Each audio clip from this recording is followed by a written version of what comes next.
Welcome back to the channel, where history comes alive and every story has a deeper meaning. The history of Israel has always been a battleground of faith, power, and survival. Once a land of prophecy and promise, it became the obsession of empires, the birthplace of religions, and the spark of endless conflict. The Egyptians enslaved its people, the Babylonians burned its temples, and the Romans sought to erase its identity. Yet no conqueror could truly claim it. Revolts shattered empires, exiles fueled resilience, and generations fought to reclaim what was lost. But with each victory came new enemies, and with each rebirth, new struggles. But what happened next in the history of Israel? To understand the wars, the faith, and the unbreakable will of its people, we must go back to the very beginning. The story starts on the eastern coast of the Mediterranean Sea, known as the Levant, more specifically in Canaan. Bordered by the Mediterranean Sea and the Jordan River in the east, Canaan has left a lasting legacy on today's world since it is settled at a crossroads of civilizations. On the west, the sea connected it with Europe. On the south, there was the Arabian Peninsula. On the east, there was Mesopotamia. And on the north, Canaan was connected with the old civilizations in Anatolia and the Caucasus region.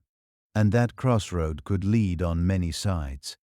Phoenicians became skillful traders who gifted the world with a phonetic language known as the alphabet that is still used today. During the late Paleolithic and early Neolithic periods, life flourished in this part of the world, with a lot of fertile plains, highlands, and most importantly, coastal access. It was natural that the prehistoric people would settle in Canaan. The main center and one of the earliest continuously inhabited cities in the world was Jericho in the valley of the Jordan River. Archaeological discoveries show that people living in Jericho even had defensive walls and towers. Almost 11 millennia old, Jericho still exists today, which makes it one of the oldest continuously inhabited cities in the world. During these millenniums, many different tribes lived in these lands, but the emergence of Canaanites in the 3rd millennium BC changed everything. Very soon, these Semitic people founded city-states and trading began to flourish. Their states, including Jericho, Megiddo, and others, communicated with Mesopotamian states and Egypt. Being the crossroads of these civilizations, these Canaanite states accepted some foreign cultural customs, but also spread theirs. And the ancient Canaanites also worshipped multiple deities like their neighbors in Egypt. But in this crossroad that was destined to become the Holy Land, something soon changed, and the stories of the founding of the world's first monotheistic religion. These stories cross the thin line between ancient history and mythology, mystifying even more the origins of Judaism. It all started with Abraham, a man born in of the Chaldees in Mesopotamia. The myth further says that he received a message from God to travel to Canaan and spread God's word. Abraham left the safety of his father's home, and he was promised that the land of Canaan would become his and his family's along with God's blessing. His journey was full of obstacles like weather conditions and long wandering through inhospitable lands. Stories of his adventures are incoherent, and some even state that he visited Egypt. Jacob later had 12 sons, who became the founding fathers of 12 tribes of Israel. Jacob also introduced the name Israel, but circumstances like the 7-year famine, and especially finding his son Joseph, made him relocate to Egypt, where he was greeted by the Pharaoh himself.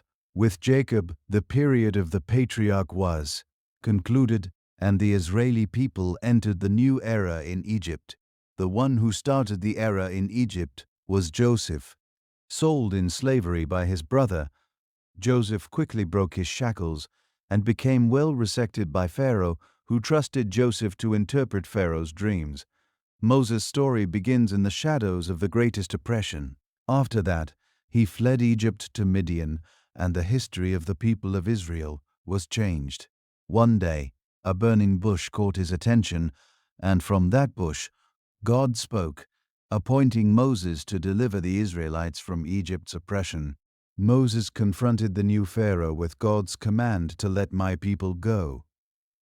After a negative response, Moses unleashed a series of plagues upon Egypt.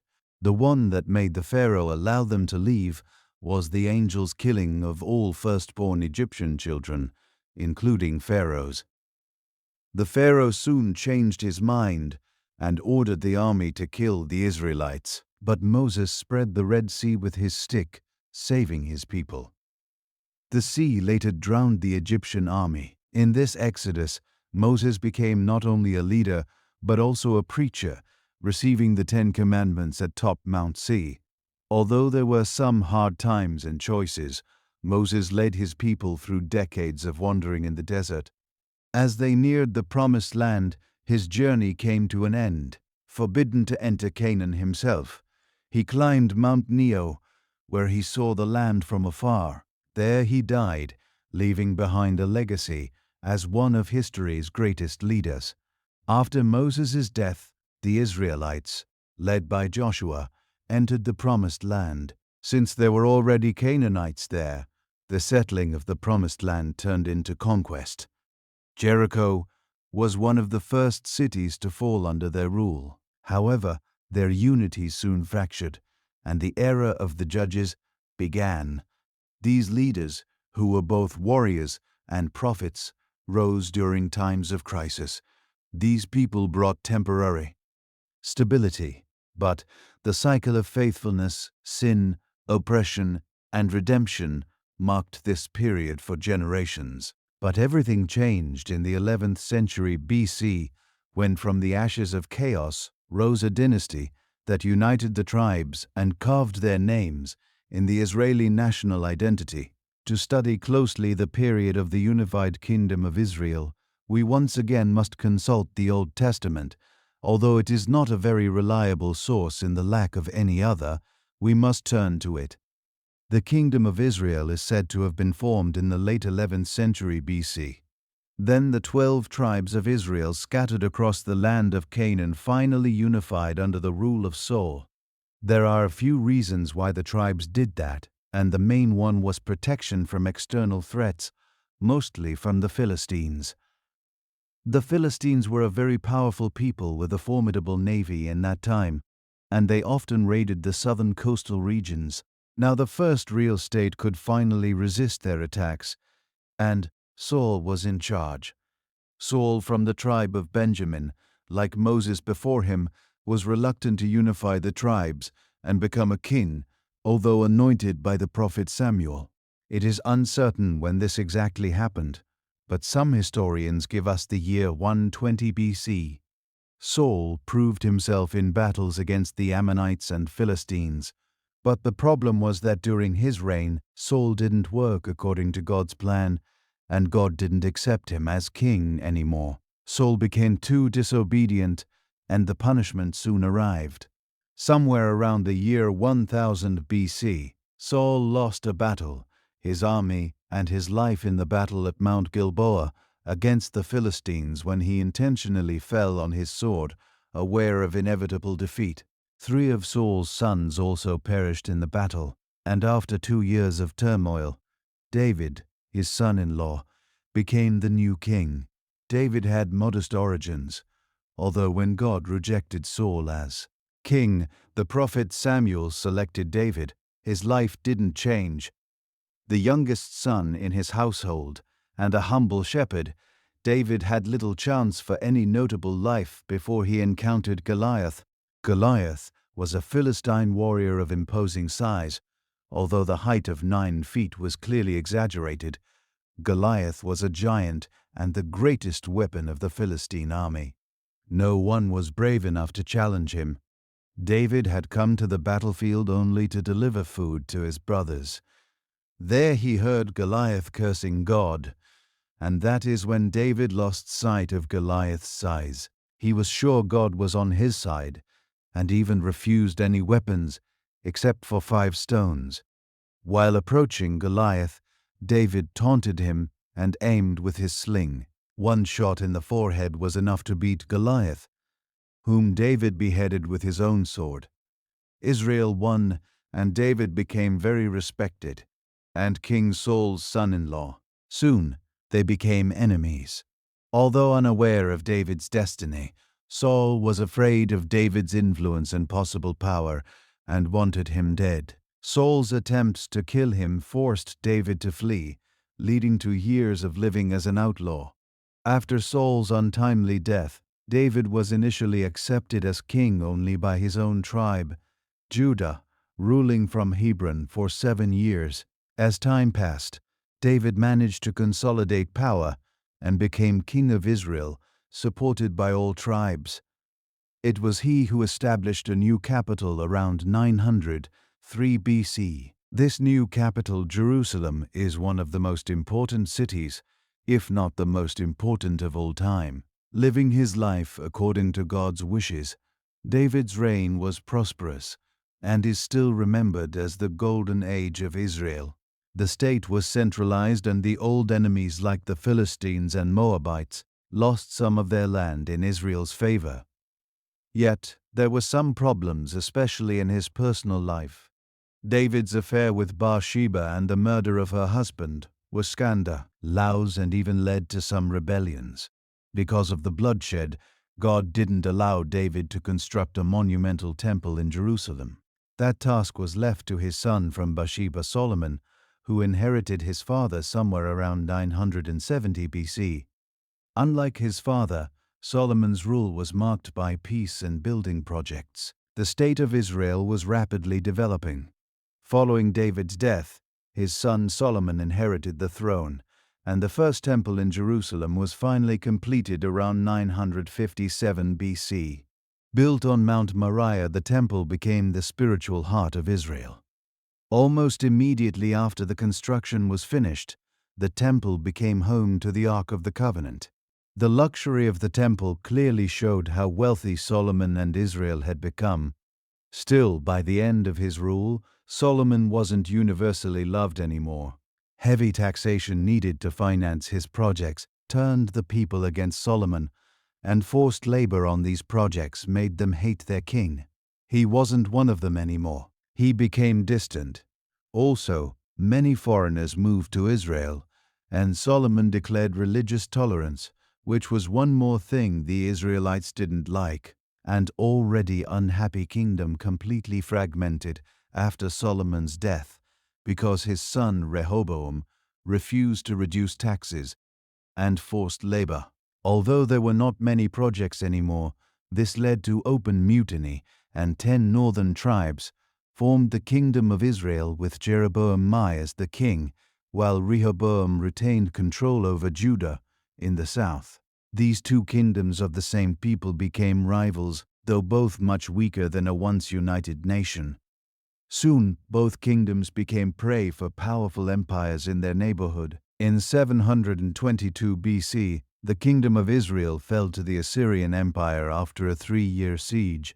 People were forcibly deported and scattered across the empire. Today, they are known as the Lost Tribes of Israel, and their fate is still untold. No, the southern kingdom survived the Assyrian Empire, but in 586 BC, the Babylonian Empire conquered Jerusalem. The Babylonians burned the city, destroyed the first temple, and exiled many important figures to Babylon. This loss of independence, and another period of exile, really represented a challenge for the Israelite people and their faith. However, the Jewish community in exile stuck to their faith and continued practicing their traditions, only without the temple. There were even new prophets like Ezekiel and Jeremiah. Returning to the homeland was the dream they achieved in 539 BC after almost 50 years of exile. The one who saved them was another conqueror. Only this time it was the Persian ruler who conquered Babylon. They came back home, but their world was forever changed, and the Israelite people needed to come to terms with that. For the Jewish people, the Persian conquest of Babylon was actually a liberation. The moment the Persian king Cyrus the Great entered Babylon meant the world for all the people forcibly exiled into Babylon, including Jews. Interestingly, even the Babylonian elite had little problems with foreign rule. For Israelis, it was a return to their old ways of faith. Words of prophets, Ezekiel and Jeremiah, turned out to be true. They promised that their suffering would end and that a return to Zion was just around the corner. Cyrus the Great proclaimed tolerance, and he allowed the Jews returning from exile to rebuild their temple. Among those who journeyed back was Zerubbabel, a descendant of the Davidic line, who took up the leadership in the formidable task of rebuilding the temple. Imagine the scene: caravans winding their way through deserts and valleys, carrying not only supplies, but also the hopes and prayers of scattered people. The challenges were difficult to overcome, similar to those when the Jewish people first arrived. Hostility from neighboring peoples, resource shortages, and internal doubts. But the vision of a restored Zion was above everything. The Second Temple's construction began in 516 BC. This new temple, though less luxurious than Solomon's, symbolized a new beginning and resilience of the people of Israel. The prophet Haggai spoke passionately to the people, urging them to complete the work despite their hardships. "Is it time for you to live in your houses, while this house lies in ruins?" The return to Zion was not merely physical, as it was deeply spiritual and cultural as well. During this period, the foundation of Judaism, as we know it today, began to take shape. The Pentateuch or Torah was compiled and canonized, finally, giving a written form to the oral traditions that had sustained the Jewish people through exile. During this era, besides the temple that was being built, believers started to construct synagogues as centers for worship and learning. The development of synagogues later proved very important for the survival of Judaism in later centuries. One figure who stands out during this transformative period is Ezra the writer. A scholar and priest, Ezra led a second wave of exiles back to Jerusalem, decades after the temple's reconstruction. His mission was clear: to re-establish the laws of Moses as the most important for Jewish life. One of the first things Ezra did when he arrived in Jerusalem was to gather people on the square and read the Torah.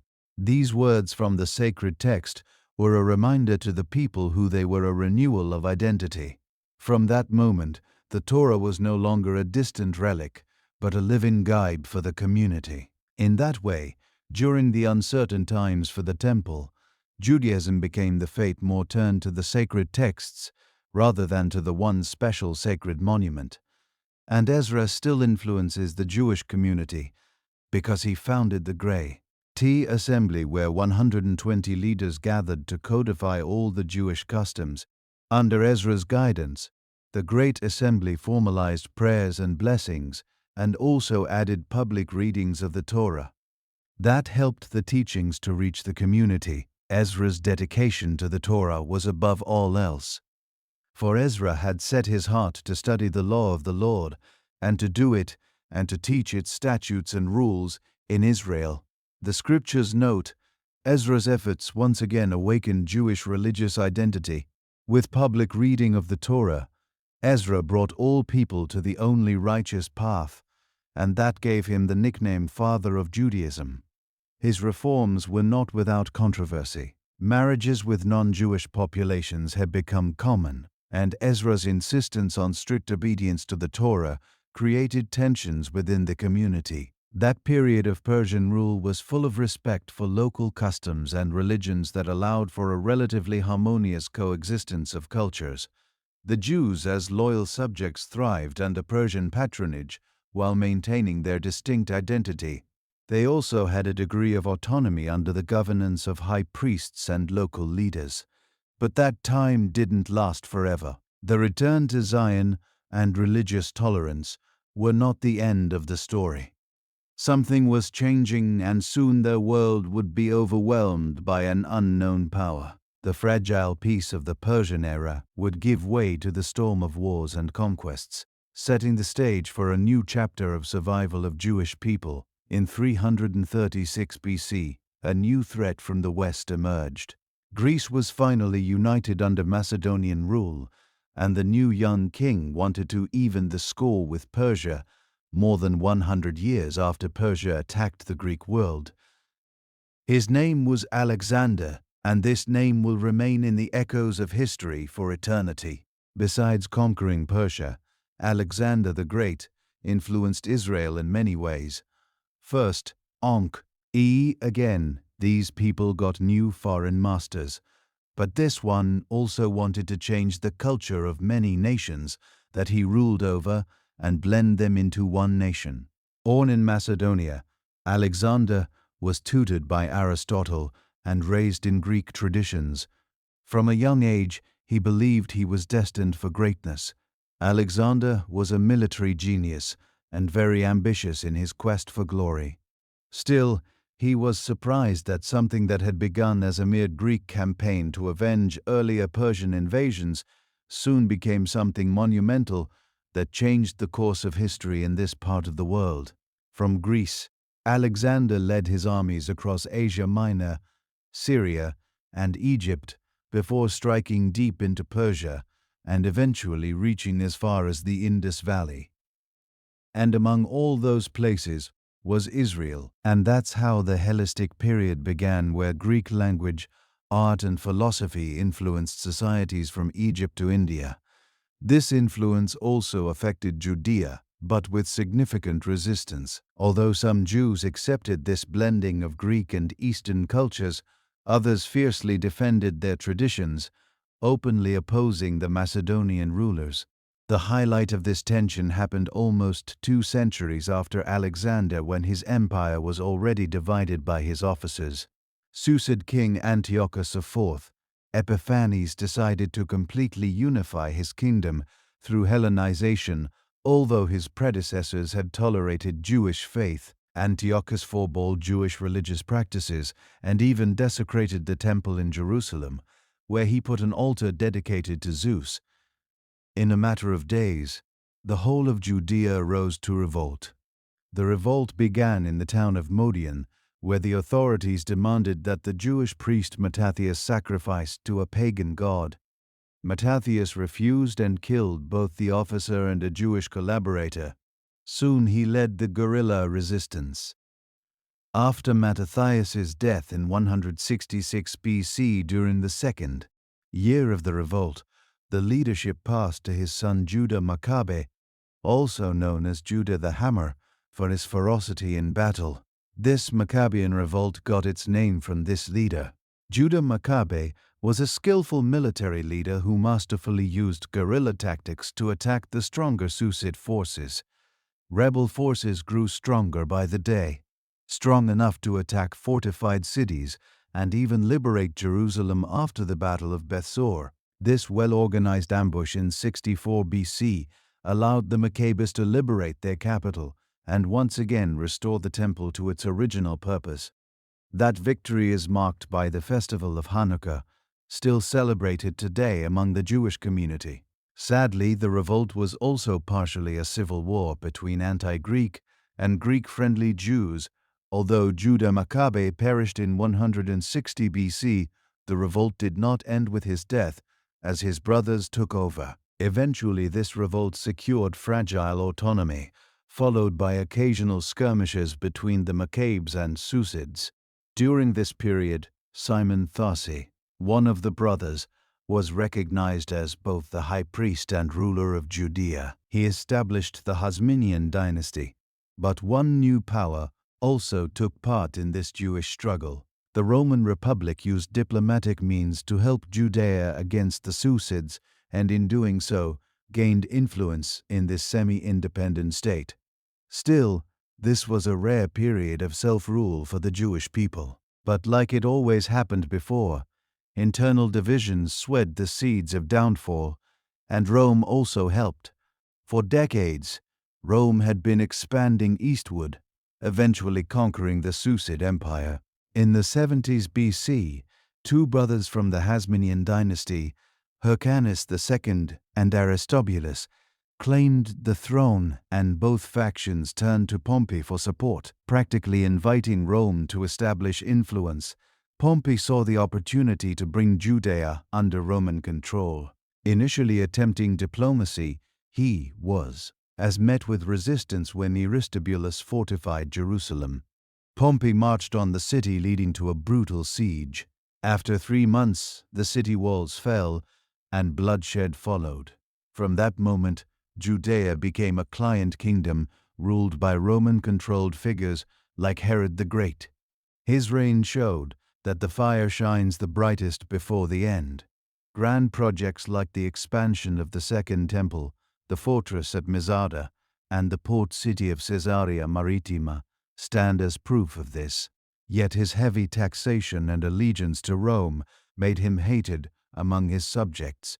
After Herod's death in 4 BC, the kingdom was divided among his sons, who couldn't control the state, and Rome annexed Judea in 6 AD. Roman rule in Judea was fraught with tension as the Jewish people resisted another foreign domination. Although some governors like Pontius Pilate occasionally cooperated with Jewish leaders, it all led to open rebellion in the following decades. In 66 AD, the First Jewish-Roman War started due to heavy taxation. At first, the Jewish rebels surprised the Romans and achieved significant success. Led by groups such as the Zealots and the Sicarii, they even liberated Jerusalem. For 4 years they defied Rome's might, but their ultimate defeat brought unprecedented punishment. The Romans won the siege of Jerusalem in 70 AD by starving the city and breaching the walls of its severely weakened defenders. The punishment was the destruction of the Second Temple, the most devastating event any Jew had to witness and endure. The only part still remaining is the Western Wall, today known as the Wailing Wall, probably the most sacred place for any Jew. Before being destroyed, the temple was robbed and its treasures were carried off to Rome. The Arch of Titus, who led the Roman army and later became emperor, clearly depicts these events. The Jews scattered across the empire. However, they once again rebelled 4 decades later during the Cos War. But the Roman response was even harsher, and Emperor Trajan quickly suppressed the rebellion. Yet the Jewish people were not done resisting. In 132, under the leadership of Simon bar Kokhba, they launched another desperate revolt against Rome. Initially successful, Bar Kokhba's forces even reclaimed Jerusalem. However, the Romans methodically destroyed fortresses, one by one. The last one standing was Ptah, where Bar Kokhba met his end in a brutal massacre. After this revolt, Rome erased Judea's name, renaming it Syria Palestina, and banned Jews from Jerusalem. The Jewish population was forcibly dispersed throughout the Roman Empire. From that moment on, Jewish history continued beyond Israel, shaping the diaspora legacy. Eventually, Rome fell and new nations arose on its ruins. In the neighborhood of Judea, a new religion and a new strong nation decided to make its mark. What came next was not merely the continuation of history, but the beginning of a transformative new chapter for humanity. In the next few centuries, Jerusalem stood as another proud Roman city, Alia Capitolina, with pagan temples standing where the Jewish temple once was. For the remaining Jews in Palestine, life became a quiet struggle to preserve their traditions in the ruins of a shattered society. Soon, they became a minority. Jewish villages still existed in Galilee and other rural and far-reachable areas, where small communities tried to rebuild lives centered on agriculture and local trade. They gathered in small synagogues, clinging to their faith and shared history. As the centuries passed, Rome paved the way for the Christian Byzantine Empire, and Jerusalem was also a holy city for Christians. This new religion, a state religion, represented a new challenge for Jews, and some new restrictions for them were imposed. They were forbidden to work in administration, and the construction of synagogues was strictly limited. In Jerusalem, Christian leaders, reinforced the ban on Jewish entry, turning the city into a symbol of exclusion, blaming Jews for the crucifixion of Jesus Christ. By the 6th century, emperors, especially Justinian the Bruised, added harsher measures, including interference in Jewish religious practices. This made many more leave their homeland. In exile, Jewish life evolved in remarkable ways. Once again, they found peace under Persian rule, especially in Babylon, where they had religious freedom. There, rabbis compiled the Babylonian Talmud, further codifying religious practices. Elsewhere in the Mediterranean world, Jewish communities adapted to their circumstances. In Egypt, North Africa, and parts of Europe, Jews worked as merchants, artisans, and scholars, contributing to the economies of the cities they inhabited, but their safety was never guaranteed. The arrival of Islam and the Muslim conquest of Judea in the 7th century changed the landscape of Jewish life in the Levant and beyond. When Muslim armies swept through Palestine, they ended Byzantine rule and started a new era. Once again, the change of foreign masters influenced the remaining Jews in Palestine and improved their position. Under the Rashidun and Umayyad caliphates, Jews were allowed to return to Jerusalem. Although they paid a special tax, they were protected as people of the book, which was much better than under the Byzantine Empire. In cities like Tiberias and Saf, Jewish communities began to revive.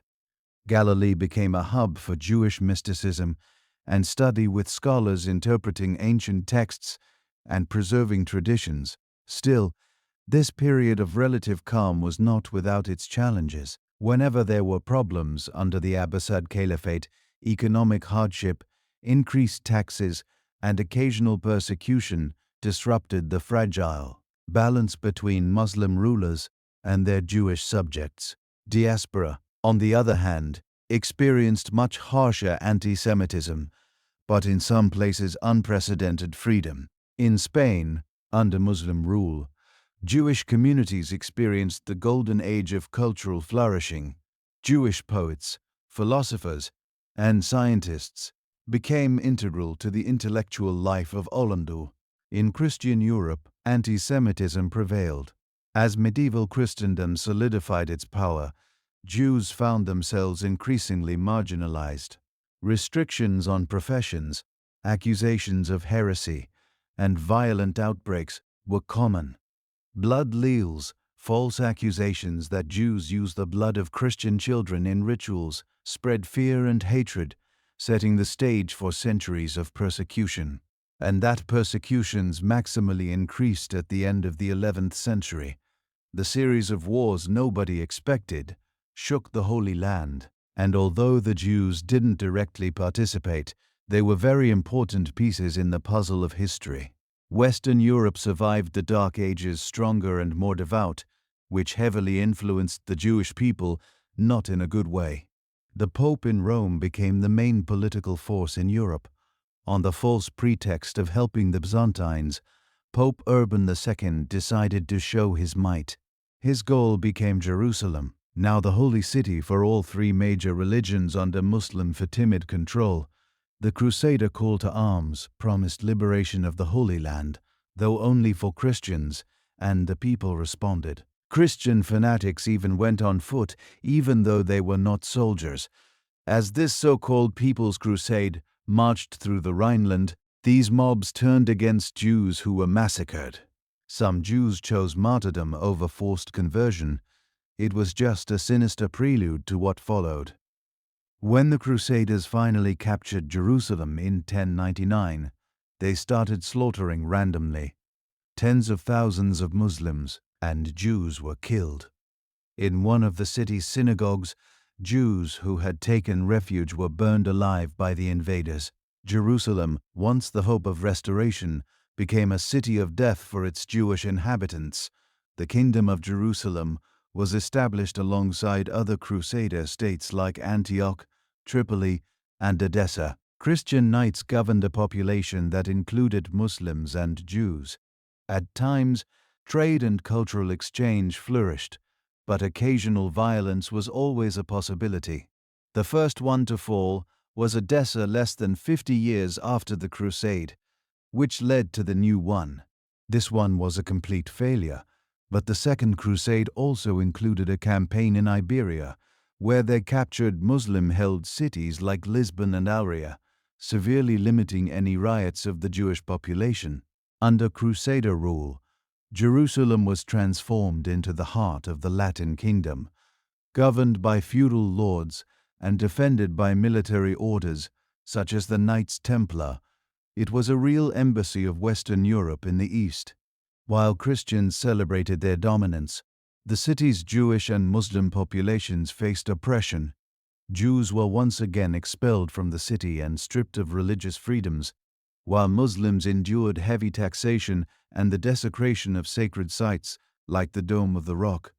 The lack of any resistance from the Jews showed the desperate situation they were in, but nothing lasts forever.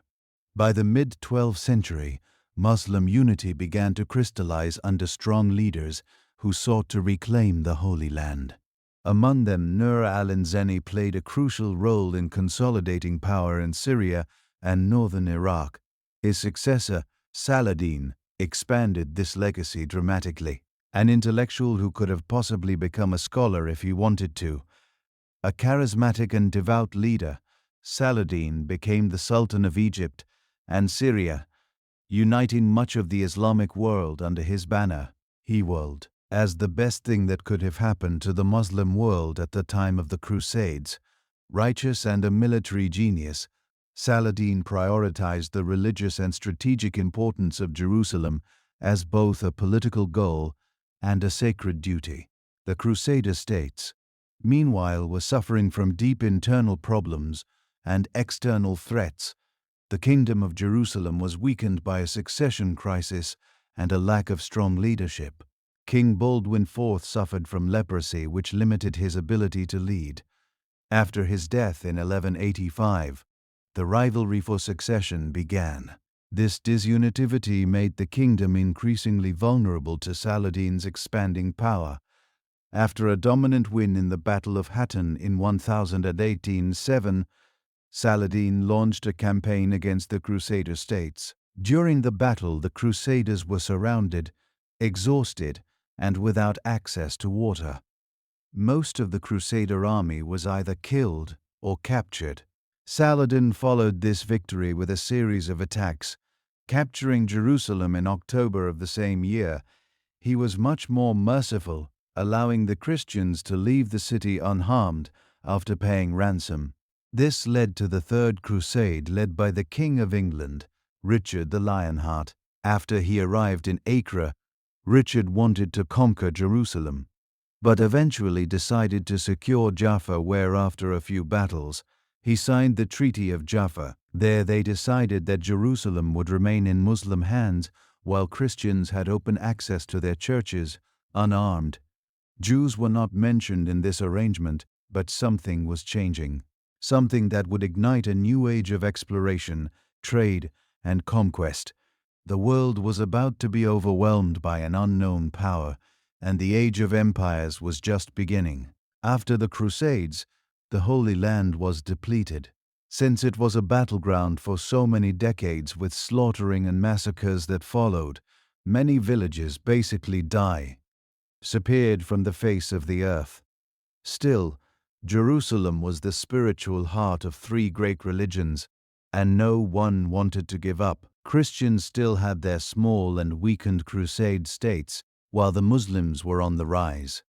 The Jews, on the other, had only had a dream of their city once again in their possession. A dream that was more than 1,000 years long at that point. The Crusader states continued to weaken, losing territories in favor of Muslim rulers. By 1291, the last stronghold, Acre, fell, marking the end of Crusader rule in the Holy Land. And how expelled them. Once enslaved soldiers from the Caucasian region, who were probably Turks, rose and became leading figures in many Muslim states, especially in the Ayyubid Sultanate in Egypt. They were known as the Mamluks, and they managed to overthrow the Ayyubid dynasty in 1250, creating the Mamluk Sultanate. They were a strong military state that even managed to fight with the Mongols. After consolidating their power in Egypt, the Mamluks turned their attention to the remaining Crusader states, and in 1291 finally destroyed the last political legacy of these wars. This victory was more than just a military triumph, as it represented Islamic dominance in a region that had been a battleground between Christian and Muslim forces for 2 centuries. But 3 decades before the expulsion of the Crusaders, Mamluks took control of Jerusalem when they entered the city after the victory in the Battle of Ain Jalut. The period between 1230 and 1260 was particularly unstable, and Jerusalem had few sieges and even a brief Christian rule. The Mamluks' triumph brought an era of stability, since the Mamluks ruled their possessions with a firm grip, constantly being afraid of rebellion. However, this era had many bright sides for Jerusalem and its population. It was during the Mamluk rule that the important defensive project of the fortification of Jerusalem's walls was being done. Also, the Islamic rule in these centuries could be considered as much more prosperous than the European, with the Mamluks encouraging trade, learning, and architectural development. But there were some downsides also. The Mamluks' encouragement of trade didn't include Jerusalem, and it became only a religious center where people of other religions had to pay special heavy taxes other than the Muslims. Also, the persecutions in 1267 and forcible conversions in the 14th century didn't help the Jewish community in the city. The region remained restless, with tensions between Muslims, Christians, and Jews. Although the Mamluks tried to establish the time of peace, for the time being they imposed strict Muslim rule. But as their nation started to weaken, the new Muslim nation wanted their territory, including Jerusalem. The Ottoman Empire, now firmly in control of the Balkans and most of Pannonian Plain, still wasn't considered the Muslim powerhouse nation. And Sultan Selim, I decided to change that. Also known as Selim the Grim, he was very ambitious and ruthless. The most important thing during his rule was his authority, imposed by harsh measures if needed.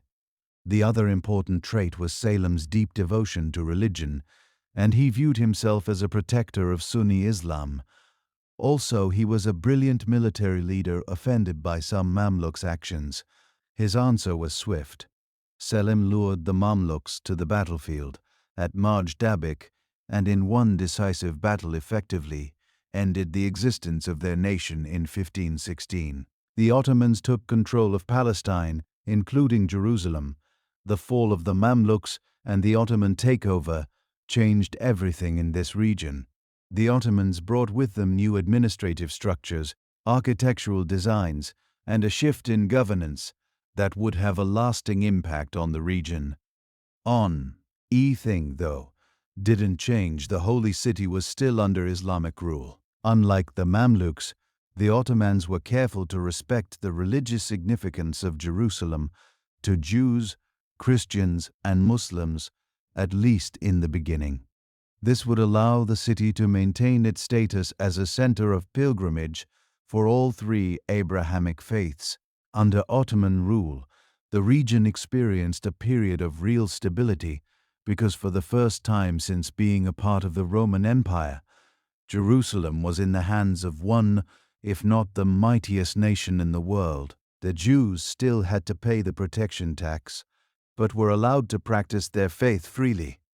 And the Jewish community flourished, especially after the expulsion of Jews from Spain and Portugal. These people who left Europe mostly settled in Thessaloniki or back home in Jerusalem. The Ottomans focused on developing the infrastructure and constructed roads, bridges, and markets. Sultan Suleiman once again repaired the walls. Still, from time to time there were periods of hardship for the Jews, and the city itself faced economic decline starting from the early 17th century, but other Jewish centers progressed, at least in a religious way. Cities like Set or Tiberias also had strong religious leaders and groups particularly in Saft where Kabbalah, the mystical interpretation of the Torah, began to take root. As the centuries progressed, the Ottoman Empire started to lose the technology race against the European powers. That also led to their military defeats. Once mighty empire became a battleground for the European powers looking to establish influence and take as much wealth as possible from the Ottomans. Also, these European powers became very interested in the Holy Land. Britain, France, and Russia began to fight for influence in Palestine, using religious and political alliances to further their agendas. This foreign interest sought had a direct impact on the region's Jewish population as it led to an increase in Jewish immigration.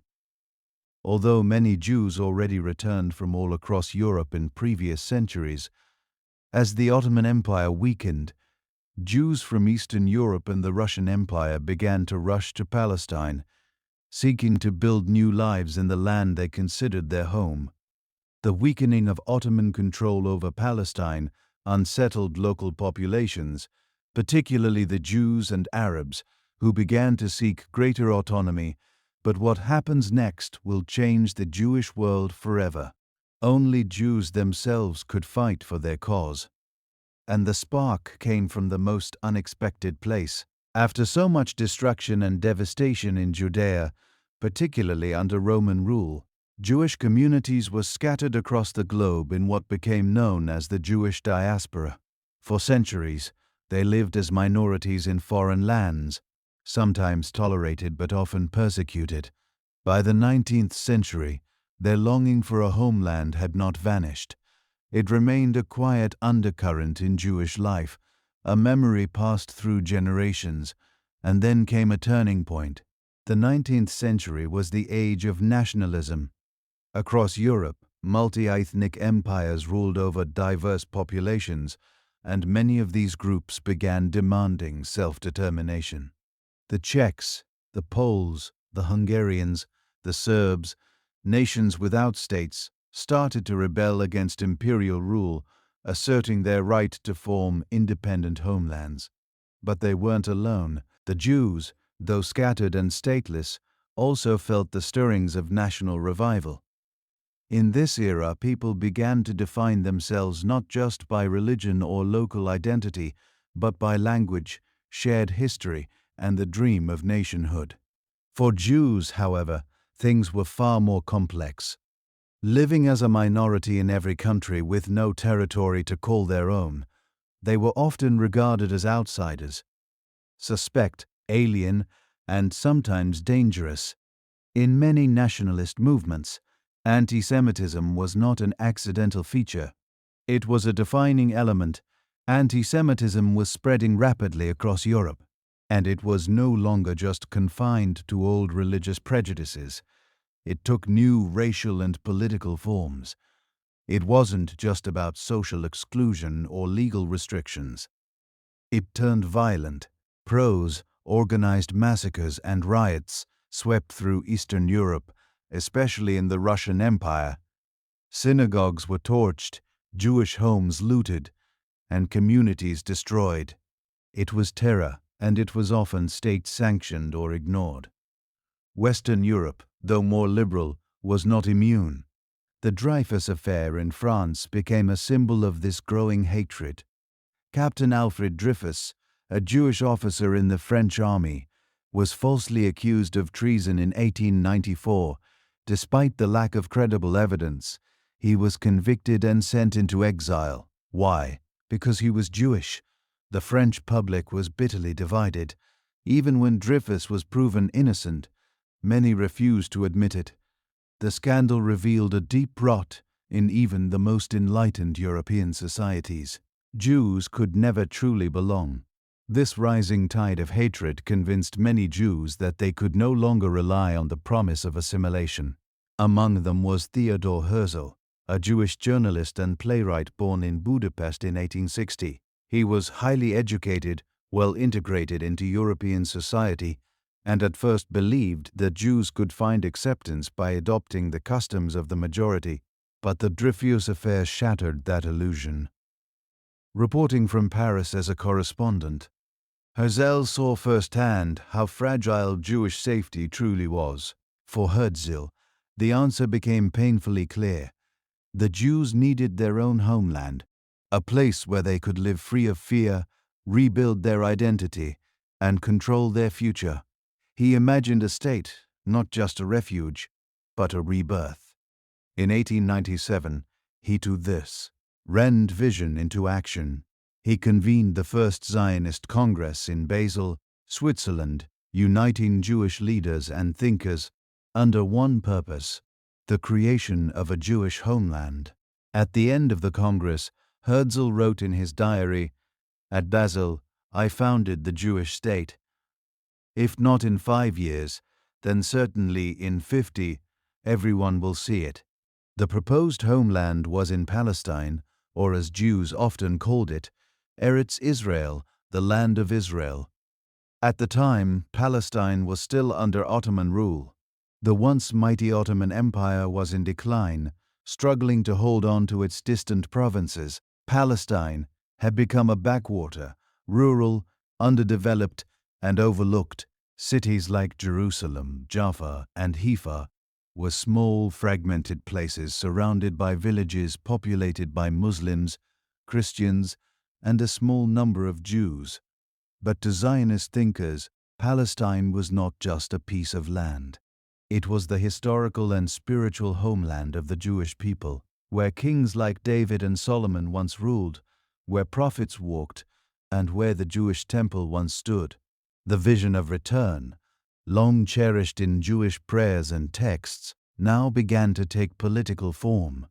In the 1880s, long before Herzl's Congress, the first Jewish migrants had already begun arriving.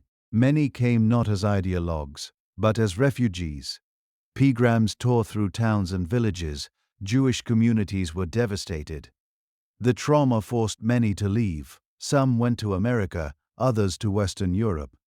But a small group turned south toward Palestine. This wave became known as the First Aliyah, a Hebrew word meaning ascent, referring to immigration to the Holy Land. It began in 1882 and lasted into the early 20th century. About 30,000 Jews arrived in Palestine during this period, mostly from Eastern Europe and Yemen. Many were driven by ideology Zionist dreamers who believed they were rebuilding the Jewish homeland. Others were simply capping the horrors of pogroms. But life in Palestine was not easy. The climate was harsh, the land unfamiliar, and disease widespread. Many of the settlers were urban Jews who had no farming experience, struggled to cultivate the land, and clashed with local populations.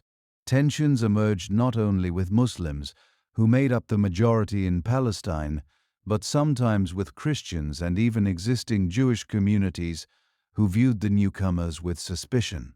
To survive, the settlers needed help. That help came from wealthy Jewish philanthropists in Europe. Chief among them was Baron Edmund Rothschild, a French Jewish banker who believed in the Zionist cause.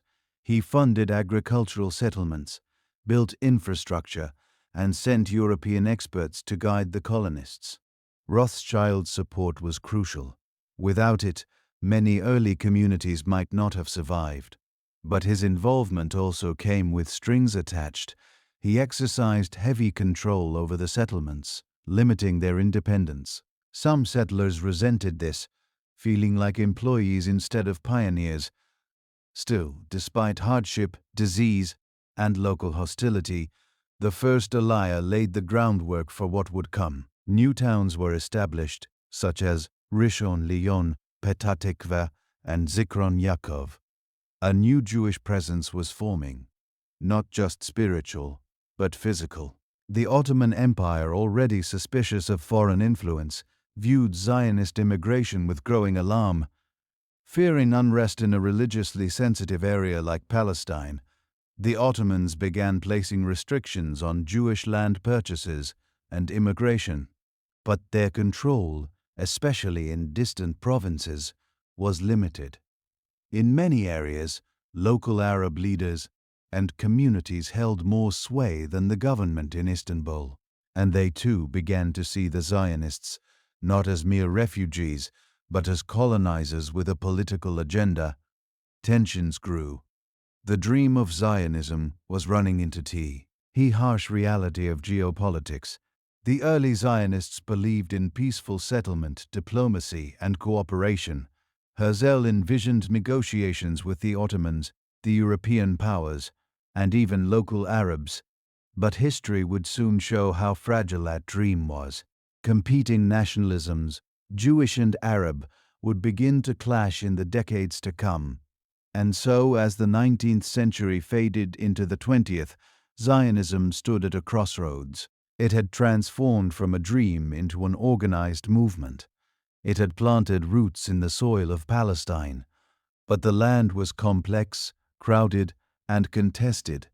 The road ahead would be full of obstacles, rival empires, political resistance, and violent conflict.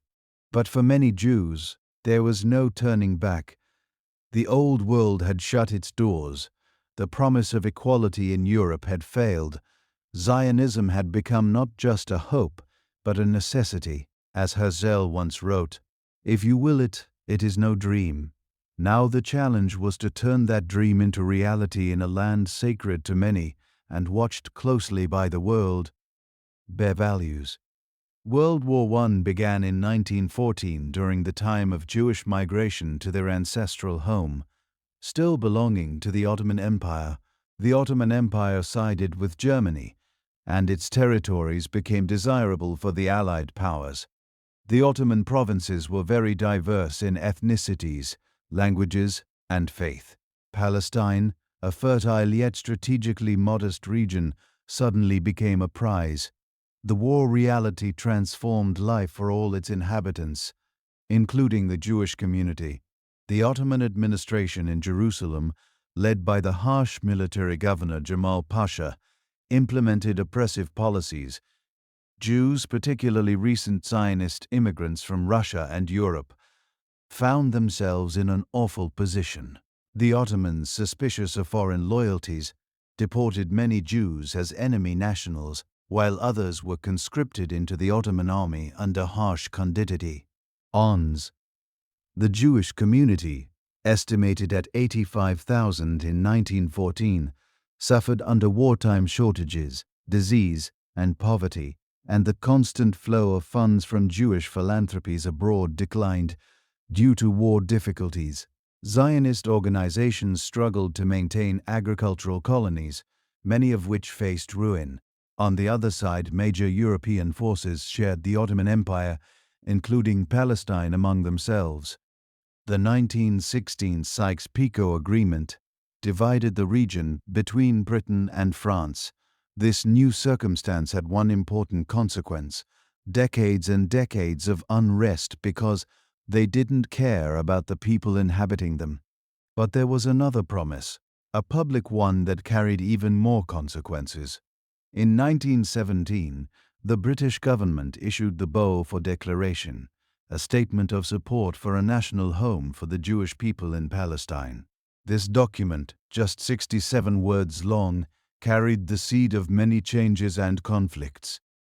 Jews fleeing European persecution viewed Palestine as both a sanctuary and a rebirth of biblical promises. Yet this declaration completely ignored the Arab population, the overwhelming majority of Palestine's inhabitants. But why did the Brits do that? There were two reasons.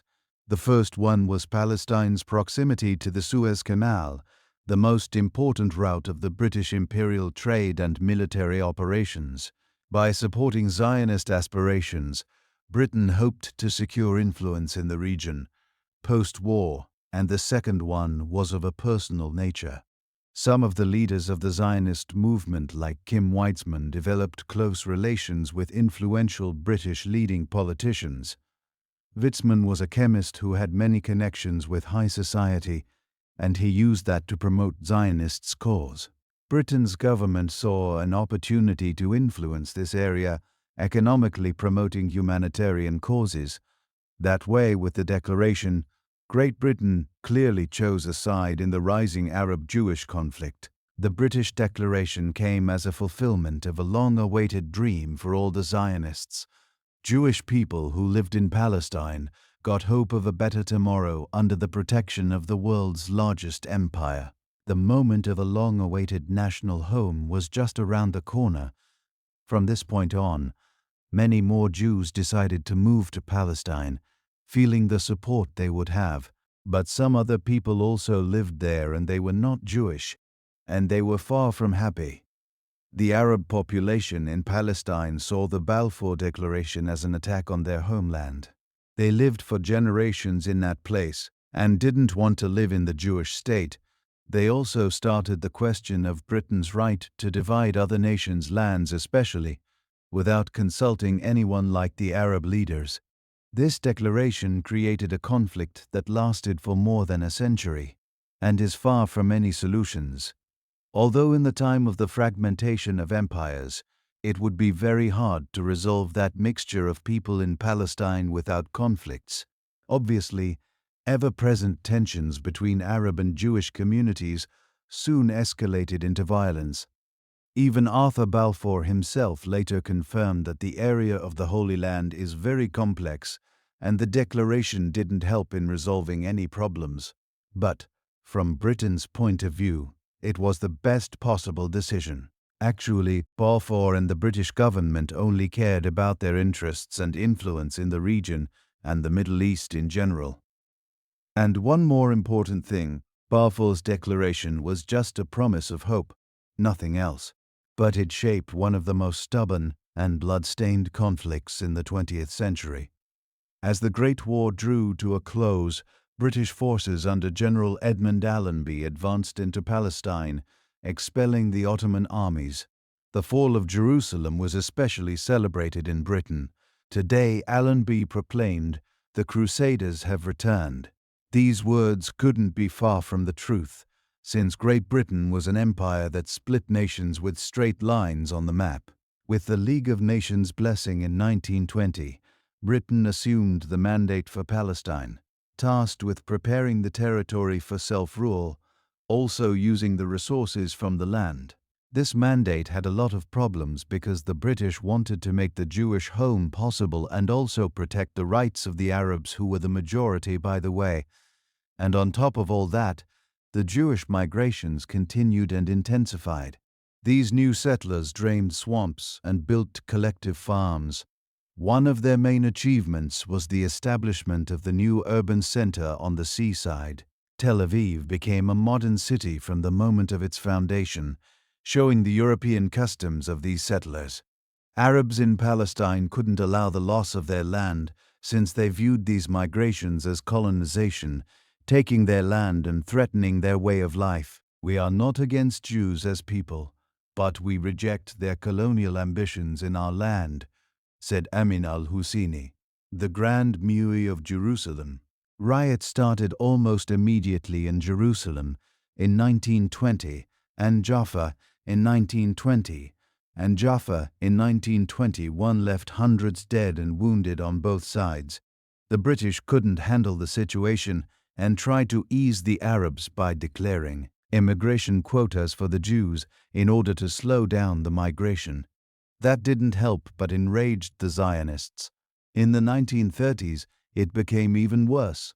The greatest evil in the history of our planet was on the rise in Germany, targeting especially Jews. Many sought refuge in Palestine, fleeing from the Nazis, which led to thousands more arriving. Each arrival added to Arab fears of demographic and political displacement, so they revolted. The Arab Revolt of 1936 lasted until 1939 and was pointed against the Jews, but also against the British. These two Allied and the British forces relied on Jewish militias to help them fight the Arabs. Atrocities against civilians became regular on both sides. Finally, Arabs couldn't fight anymore and the revolt crashed, but the British changed their policy by issuing the White Paper. The White Paper severely restricted the migration of Jews and put restrictions on their buying of land. It also promised the Arabs their own state. The moment couldn't be worse for the Jews, since their world in Europe was crashing and they were trying to find home. But that was just the beginning, and the worst episode in the history of the Jewish people was about to start. The year was 1933 in the government change in Germany, a moment that happens so often in every European nation, but also the moment that shaped the history of the world and led to the annihilation of Jews. Adolf Hitler took power in Germany and started fulfilling his ambition. People without their homeland became persecuted. Hitler, an unsuccessful painter, spread his agenda about the betrayal that led to the loss of the Great War and the Jews as the ones who committed that betrayal. In his plans and in the Nazi program, he proclaims the purity of the race and the Jewish menace. Although he was not taken seriously by many, from that cold January morning in 1933, everything changed for Jews in Europe. From the first moment, Jews in Germany were increasingly marginalized by a series of anti-Semitic laws that restricted their rights. Many lost jobs, scholarships, and the right to participate in public life. The next step was the Nazis launching their infamous Nuremberg laws in 1935, which excluded Jews from all aspects of public life, including citizenship, professions, and cultural participation. But besides his personal war against Jews, Hitler also worked on increasing Germany's size. Soon, the situation Jews had to endure in Germany became mirrored in the countries occupied by the Nazis. Actually, in the occupied territories, the Nazis were even more brutal, and a systematic approach was taken. The spread of Nazi Germany is very well known, so there is no need to get into many details about that. During this yet relatively peaceful period in 1938 and 1939, they annexed Austria and most of Czechoslovakia. Of course, this period wasn't at least peaceful, especially the one night in 1938. It was a breezy autumn day when a Polish Jew named Herzl Ginsborn heard the news about his parents. They were expelled from Germany, stuck on the border, homeless and hopeless. His reaction was quick and without thought, because he decided to assassinate the German diplomat in France, where Grin-Pon lived. The Nazis couldn't wish for a better excuse to unleash brute terror on Jews, the terrorist element in their country. The night between the 9th and 10th of November was lawless. That night, across Germany and Austria, the SS and civilians started a bloody orgy of death and destruction through Jewish neighborhoods. Synagogues were burned, Jewish-owned businesses were smashed and looted, and their glass storefronts shattered, looked like crystals, giving the Pag its grim name. Homes were invaded, and families were dragged into the streets, beaten and humiliated. The summary of the night was devastating.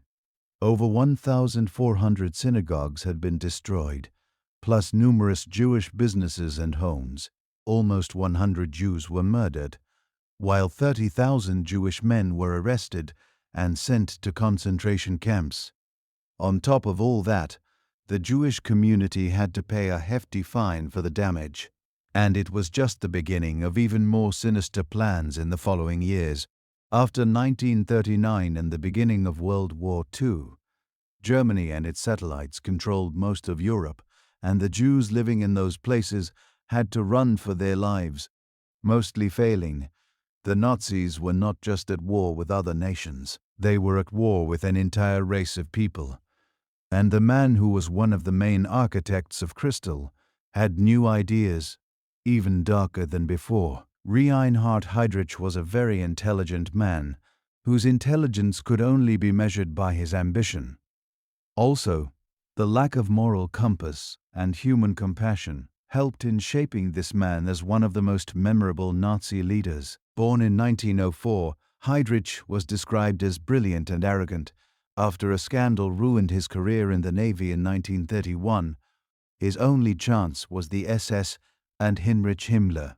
There he again progressed with astonishing speed, and Hitler even gave him a nickname, the man with the iron heart. Soon Heydrich became one of the architects of the Holocaust. His cold efficiency, where he observed people as numbers, made him perfect for that new plan. made in 1941. After all, he truly believed in the Nazi vision of racial purity. With Heydrich's help, the Nazis started working on their plan for the final solution, which was a systematic genocide. Systematic genocide that should have wiped the Jewish name from the face of the earth. People were dehumanized, treated as numbers, killed on the spot, buried at mass graves, and sent in cargo trains to places like Auschwitz and Treblinka.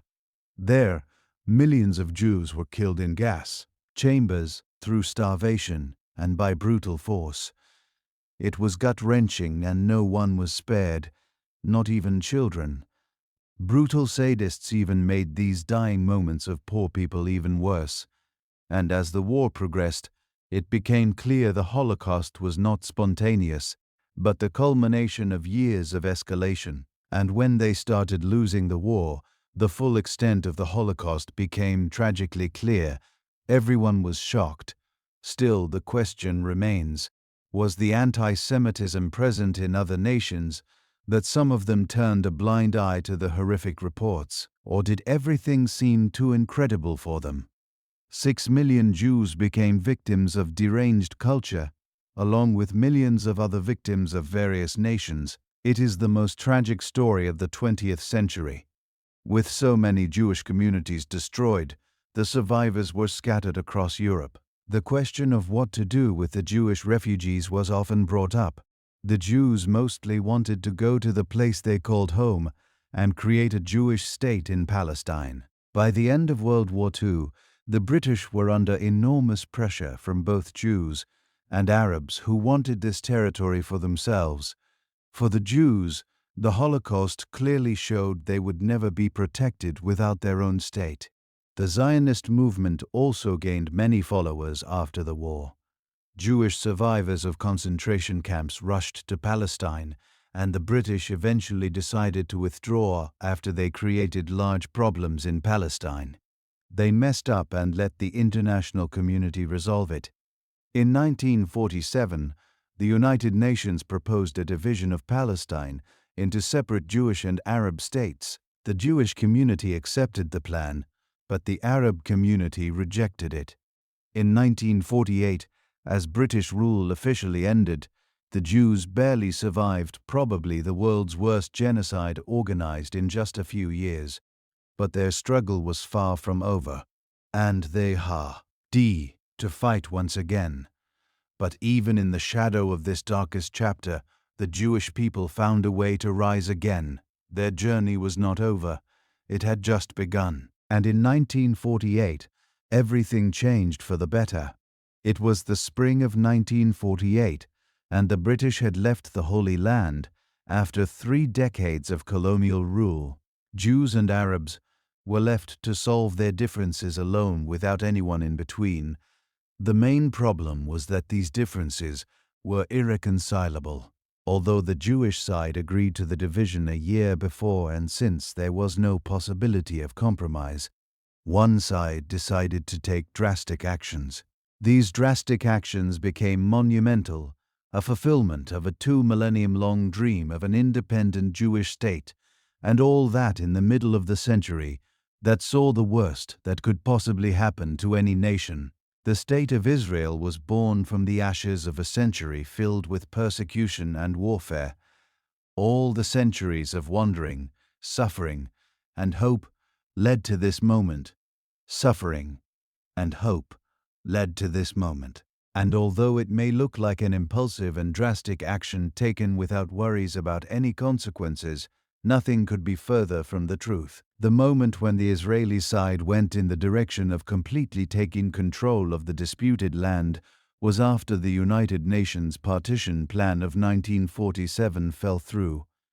To further explain, the UN proposed a solution that satisfied no one, but it was a compromise. The partition of Palestine into 2 states, one Jewish and one Arab, and while these 2 states should have been completely independent, the actual city of Jerusalem awaited a different fate, particularly the international administration. This proposal was passed as a resolution by the United Nations General Assembly in November 1947.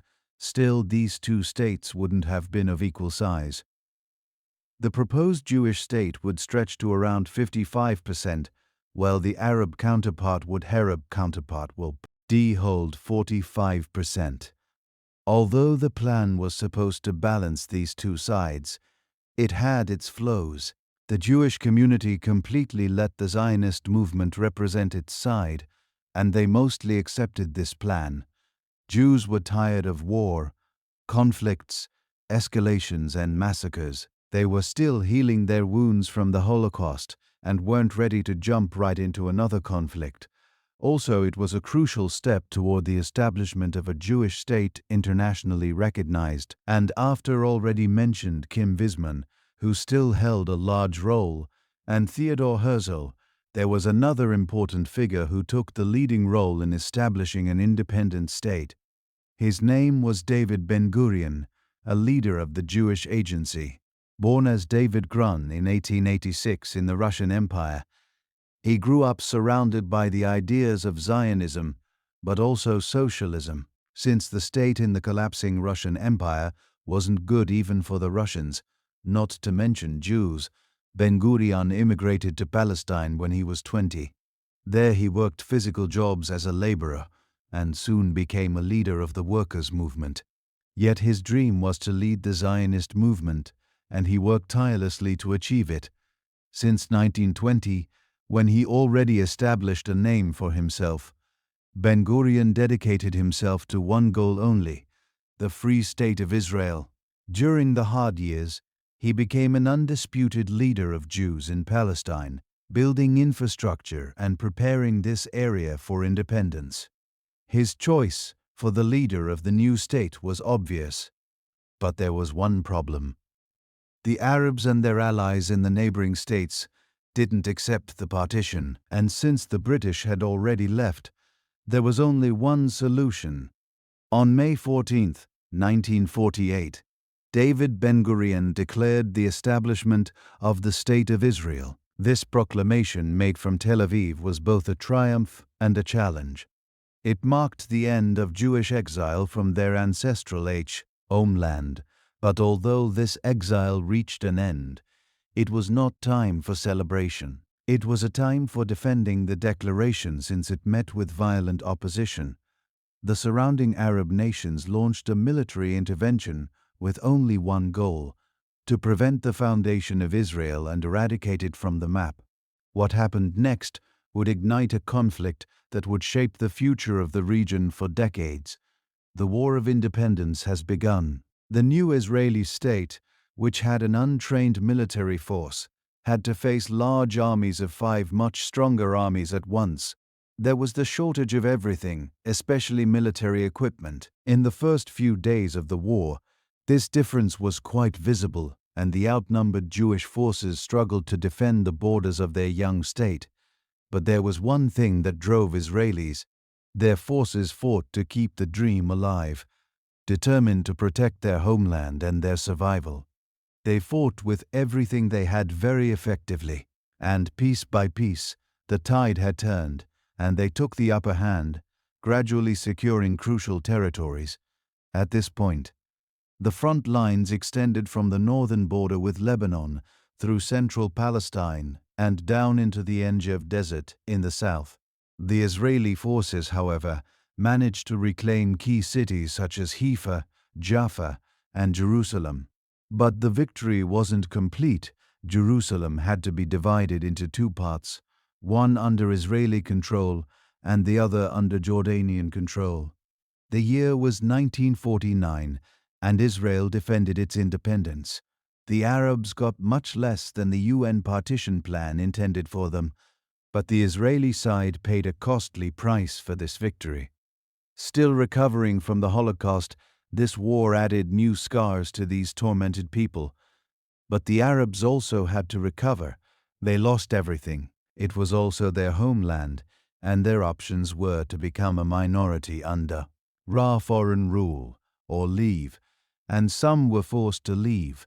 More than 700,000 Palestinian Arabs were displaced from their homes during the conflict, many of whom became refugees in neighboring Arab countries.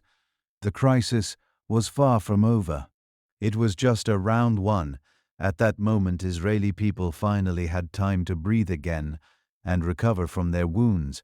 But what was next? And how much time until the Arab nations once again form an alliance against Israel? And what if, like every time, Jews destroy their own nation from the inside in internal conflicts? The Palestine area was still very restless and always on the edge of conflict, and international diplomacy would become closely involved in Middle Eastern politics. Against all odds and through intense military conflict, Israel not only survived the 1948 Arab-Israeli War, but expanded its territory beyond what had been granted by the United Nations. Despite this military success, the future remained uncertain.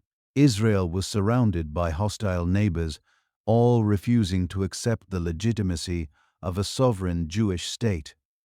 The territorial gains Israel made during the war, while unplanned, created new complications. Ironically, some Palestinian Arabs, who had initially rejected the UN partition plan, were now willing to accept it, but Israel had changed its stance. Victorious on the battlefield, Israeli leaders saw little reason to accept anything less than the territory they had secured. Now Israel faced enormous challenges. The state was permanent, but its survival depended on addressing serious problems: closed borders, trade isolation, and constant threats. Yet one issue took priority: absorbing an overwhelming influx of Jewish immigrants. In the aftermath of the Holocaust, Jews from across Europe and the Middle East flocked to the new state, seeking safety and a fresh start. These new citizens came from diverse cultures. Many speaking no Hebrew, and integration proved difficult. But they had no alternative. The Israeli government had to lead with resolve to unify the population. Although the process was painful, the ever-present external threats created a strong sense of solidarity among the people. In 1956, one of those threats escalated into war. Egyptian President Gamal Abdel Nasser, a military officer who had led the 1952 revolution that overthrew Egypt's monarchy, nationalized the Suez Canal.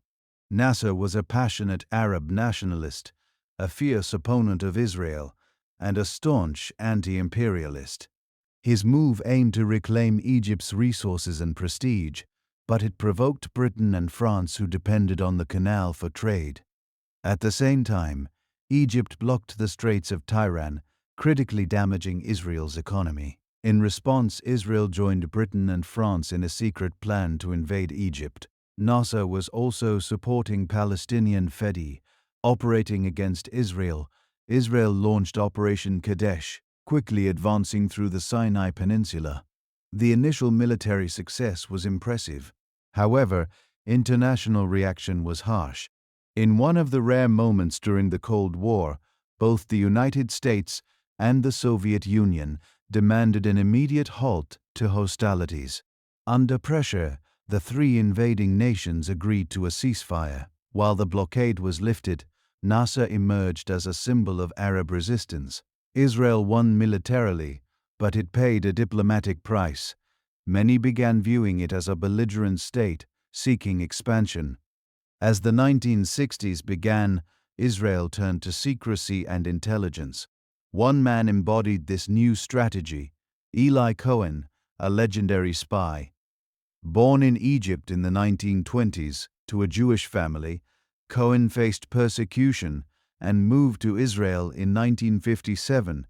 There he was, recruited by Mossad and sent undercover to Syria. Assuming the identity of a wealthy Syrian businessman, Cohen skillfully infiltrated the country's military and political elite. Cohen gained access to top-secret information, even touring military positions in the Golan Heights. In a clever act of espionage, he proposed planting trees to shade Syrian troops, unwittingly marking military locations for Israeli intelligence.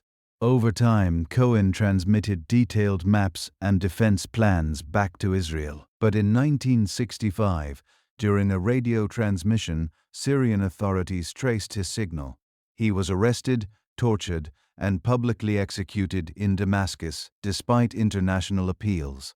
To this day, Syria has refused to return his body. While Israel conducted covert operations, Arab hostility remained overt.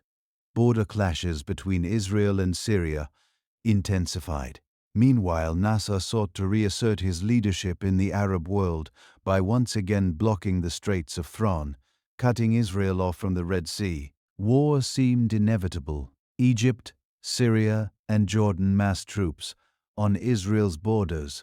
On June 5, 1967, Israel launched a preemptive strike. The result was stunning. In just 6 days, Israel defeated the combined Arab forces, capturing vast territories: the Sinai Peninsula, Gaza Strip, West Bank, and Golan Heights. In Golan, Israeli forces had an edge. Thanks to Cohen, they knew Syrian soldiers were stationed under trees. The 6-day war radically altered the regional balance.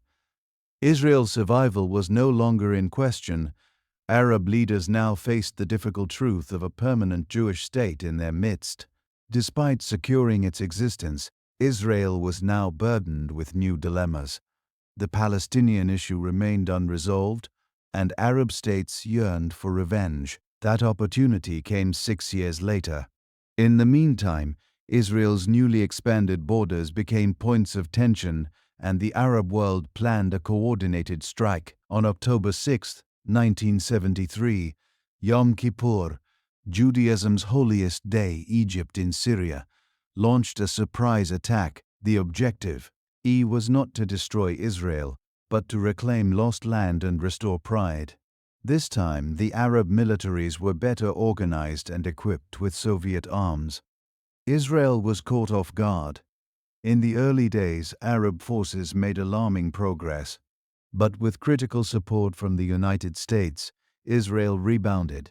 After weeks of fierce combat, Israeli troops crossed the Suez Canal, threatening Cairo, and simultaneously advanced toward Damascus. The tables had turned. What began as a war to force Israel into negotiations now forced the Arab states to seek international mediation. By the end of October, the war ended. Israel had repelled the invasion, but its confidence was shaken. The illusion of invincibility had vanished. Both sides had suffered too much to continue down the path of endless war. Diplomacy was now essential. 5 years later, diplomacy triumphed. In 1978, under the mediation of U.S. President Jimmy Carter, Egyptian President Anwar Sadat, and Israeli Prime Minister Menachem signed the historic Camp David Accords. After 13 days of tense negotiations, Egypt became the first Arab nation to recognize Israel. In exchange, Israel withdrew from the Sinai Peninsula. It was a landmark moment. Peace, once unimaginable, was now within reach, though it required bitter compromises. Still, the peace was fragile. Tensions persisted. Some Arab groups and nations continued to reject Israel's right to exist, and for them there was no room for negotiation. With them, war took a more shocking and unpredictable form. When Israel declared independence, all Arabs living in the neighborhood acted against it, and it ended badly for them. And after the wars, Israel became even larger, and the Arab people in the country became even more numerous. They were still against any new Jewish migration to Israel, but had no power to prevent it. And they were under foreign rule, treated like a minority, treated like an enemy. In 1948, the Jewish paramilitary forces massacred villagers of Deir Yassin, although the village was part of the Non-Aggression Pact. Although the official Israeli state wasn't involved, the death of 107 civilians spread fear throughout the Palestinian villages that were just waiting to be next in line. Many families fled their homes, taking only the necessities, hoping for a quick return that never came. By the end of the 1948 Arab-Israeli War, over 750,000 fled or were expelled. The Jews were not a minority in their state anymore. More than 400 villages were destroyed, and what was left of goods was taken by Israeli forces. By law, Those who left were forbidden to return. The refugees turned to friendly countries that hated Israel, and even more spread that hatred against the ones who made them leave their homes. The West Bank, Gaza, Jordan, Lebanon, and Syria were full of refugee camps that became permanent settlements for the people who had nowhere else to go. The conditions in these were different, but nowhere good. The memory of this event, known as the Nakba, still hurts all generations of Palestinians and still fuels the tensions. They want to return and erase this symbol of injustice. On the other hand, Israelis see these events as a fight for the survival of a nation surrounded by enemies, but the Palestinians didn't want to leave the matter without a response. In 1964, the Palestine Liberation Organization was formed. At first, it was under the tutorship of neighboring Arab governments and had more of a symbolic status without any real influence. The moment a new young and charismatic leader took charge of the PLO was in 1969, when all seemed lost. But he changed the course of the organization and the region's history. His name was Yasser Arafat. He was the salvation for Palestinians after the disaster of the Six-Day War and the Isser, a yearly occupation of almost all the refugee camps in the West Bank and Gaza, among other territories. Although born in Cairo in 1929, Arafat's family had ties to Jerusalem, and he felt the urge of the homeland. Orphaned as a young boy, he didn't have an easy early life. During the greatest conflicts in 1948, Arafat was a student in Cairo studying civil engineering, where he firsthand witnessed the growing hatred towards Jews. It was then that he became politically active, organizing protests and fighting for the Palestinian cause. He also turned to military tactics, and in 1959 he became one of the founders of Fatah, aiming to wage guerrilla war and free Palestine. Fatah was different. It was independent and didn't rely on Arab nations' money. So it didn't need to obey them. They wanted Palestinians to fight for Palestinians. Arafat became highly influential and instantly recognizable, always wearing a K draped around his head. People either saw him as the symbol of Palestinian resistance and suffering, or as a dangerous terrorist unwilling to negotiate. He wasn't afraid to organize attacks on Israel, which brought attention to the Palestinian cause internationally. He gained both followers and enemies. Those closest to him described him as warm and inspiring. He was the face of the movement, or at least the one they wanted to show the world. Their suffering drew the attention of the UN, especially after the Six-Day War, when more problems arose, particularly in refugee camps now under Israeli control. There, the Israeli government began building new settlements for Jewish settlers. The UN issued Resolution 242, clearly siding with the Palestinians and urging Israel to withdraw from newly occupied territories.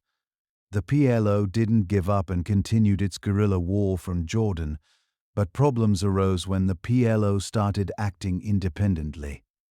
Tensions with Jordan escalated and eventually led to military incidents involving the Syrian army, while Israel remained a constant threat. After the events of Black September, which could be described as a Jordanian civil war, Arafat and his forces were forced out of Jordan and relocated to Lebanon, now Israel's new enemy, number one. After the Camp David Accords, Palestinians felt betrayed and responded with continued violent actions, some called terrorism, others liberation. This led to the Israeli-Lebanese War of 1982. Israel devastated Lebanon's economy and massacres occurred on all sides. This war also involved the PLO, whom Israel blamed for the conflict. Meanwhile, Lebanese militias fought for power, and the Syrian army again tried to intervene. Ultimately, Israel demonstrated its military power and occupied South Lebanon for 15 years, securing its borders, but giving rise to a new enemy, Hezbollah. As the 1980s progressed, so did the tensions. The political situation in the Holy Land was like a knot pulling tighter. There seemed to be no solution that could satisfy more than one side, and neither was willing to compromise. Then everything changed in 1987. On December 9th, a truck driven by a Jew collided with a vehicle in the Jabalia refugee camp, killing 4 Palestinians. Just days earlier, an Israeli had been killed by a Palestinian. Many viewed the incident as revenge. Combined with poor living conditions and police treatment, this event was the final spark. Palestinians began revolting, showing civil disobedience, spraying graffiti, chanting, barricading roads, and throwing Molotov cocktails at Israeli forces. Settlements and towns became targets. The Intifada had begun. Although Israel had superior military technology, Palestinians showed remarkable resistance, sometimes throwing stones at tanks. The first Intifada wasn't as bloody as earlier clashes, but brought persistent fear on both sides. Israelis feared hidden bombs. Palestinians couldn't know if they'd be treated as civilians or combatants. More than 2,000 people lost their lives, but there were countless other victims. Teenagers and children were regularly beaten with clubs, and eventually the UN had to intervene. The conference in Madrid in 1991 is considered the first attempt since 1948 to reconcile some of the differences between these two nations. This conference once again united the United States and the Soviet Union in a common cause, stopping the conflict in the Holy Land. During these 2 days, the Israelis negotiated with Palestinian, Jordanian, Lebanese, and Syrian diplomats. All sides were satisfied as some big loans were promised to help heal the economy, and a few new countries recognized Israel, including Qatar, Oman, and Tunisia, all Arab nations. On the other hand, the Palestinians were happy to hear that they were recognized as a people who had been oppressed and that their matter needed to be resolved. Although the Madrid conference didn't end the conflict, it was the beginning of peace talks that would culminate in 1993 in the very north of Europe. The Israeli side also had a towering figure to match Arafat. Born in 1922, Yitzhak Rabin was a Jerusalem native born in a settler's family. From early childhood, he adopted the vision of a free Israel state. He was part of the war in 1948, where he became known as a capable leader, pragmatic and calm. By 1967, he became Chief of Staff of the Israel Defense Forces and one of the main heroes of the victory in the Six-Day War. Still, he wasn't satisfied with the direction Israel was going, establishing rule by brute force. That's why Rabin entered politics and even became Israel's first native-born prime minister in 1974. It was during his second term that he paved his way into the history books with his peaceful intentions. From the Madrid conference, the secret negotiations continued, mostly in Oslo. Curiously, even though these treaties are named after the Norwegian capital, they were signed elsewhere, mainly in Washington and Taba in Egypt. Norway was the mediator in the process, and although the Oslo Accords of 1993 didn't actually resolve the conflict, they were the beginning of the process of reconciliation, a process that was never completed. Some of the main outcomes were that Israel for the first time officially recognized the PLO and Arafat as the ones who represent the Palestinian people.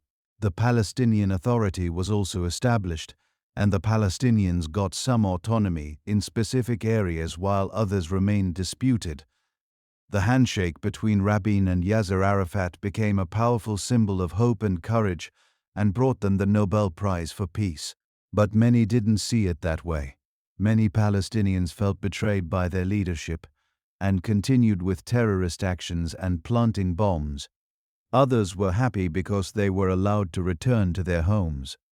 In Israel, the treaty also had mixed reception. Many felt that Rabin gave away territories that were conquered by Israeli blood. One group even organized and carried out the assassination of Rabin, who left the stage of life in 1995. Like Rabin's life after the Accords, the peace was short-lived. But before his death, Rabin made one more step toward peace. This one was with King Hussein of Jordan. These two leaders signed an agreement formally ending a 46-year state of war between the two nations. Unlike the one with the Palestinians, this treaty remained firm. But with Palestine, the most important questions weren't resolved. Uncertainty continued, and soon enough the Second Intifada began. Unlike the first one, this uprising, which broke out in September 2000, was much bloodier on both sides. Ariel Sharon, the leader of the opposition in Israel, decided to visit the Al-Aqsa Mosque. Sharon, a former military commander during the wars, was known for his firm and often violent approach to the crisis. Although the visit itself was peaceful, it was seen as a provocation, and riots began almost immediately. Protests turned into conflict, and the massive uprising lasted for 5 years. Sharon became prime minister the following March and led the Israeli side.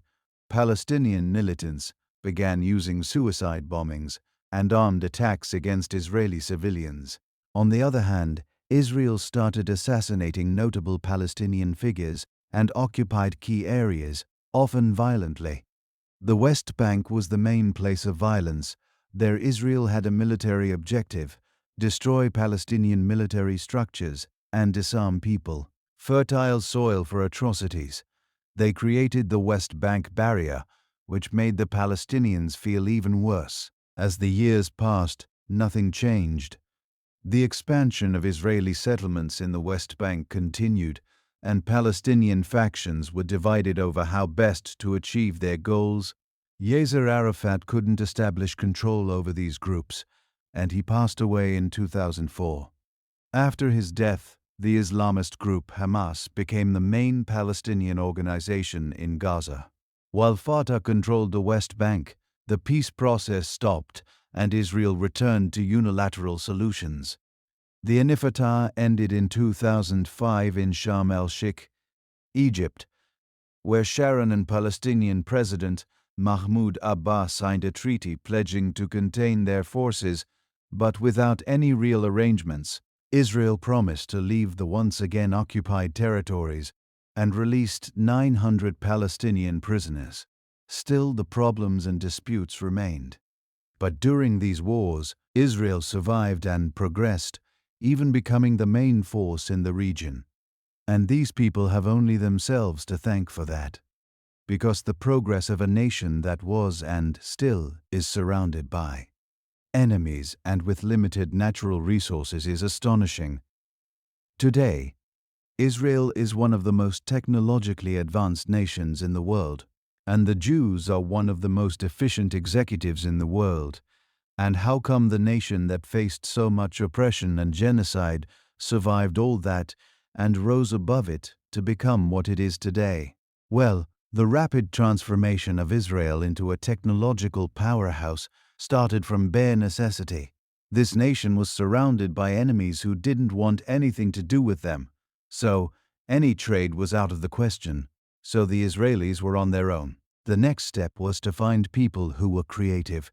Luckily, there were and still are many Jewish people who are among the most talented people in the world. The last thing was a national strategy to improve the nation in these fields needed for great functioning and progress. The first and the most important task in 1948 was to become self-reliant. And one of the most important figures in this progress to innovation was Shimon Peres. Peres, today mostly known as the architect of Israel's nuclear power, as the Prime Minister of Israel in the 1980s and the 90s, was one of the pioneers of the vital cooperation between the government, scientists, and the private sector. His actions led to the creation of the Iron Dome missile defense system, a technological marvel, but also a necessity for Israel and its development under pressure. However, military advancement in technology are not everything, and some of the budget for inventions needed to go in the direction of other technologies that would make the Israeli name famous in the world. And this is the moment where the story leads us to Yossi Vardi. Yossi Vardi was a dreamer who saw potential in every situation, no matter how difficult the circumstances were. Born in Israel, he started his journey believing in the power of ideas. In the mid-19s, he became the most important person in the company that created ICQ, the world's first instant messaging platform. This possibility changed the world of the internet in a matter of seconds. His success was something that inspired others. Soon his discovery was sold to AOL, and after him Israel became the startup nation. But Vardi isn't just a man in pursuit of profit. His passion for innovation is his driving force. Also, Vardi proved to be a great mentor capable of spotting talent among others. His journey personified Israel's desire to become what it is today.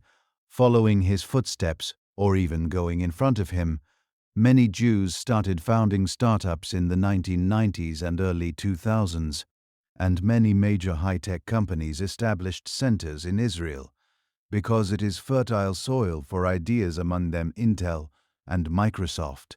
And the results soon arrived in technologies like Waze, mobile, and checkpoint software. Yet, it is very symptomatic that these technologies mostly involve security, which is connected with the Israeli situation and possible terrorist attacks. But Israel today is so much more than just technological advancement. Many people who consider Israel a home today have descendants who arrived in the Holy Land from all across Europe and even other continents in their families and their way of thinking and life. There are still many habits typical of their former homelands.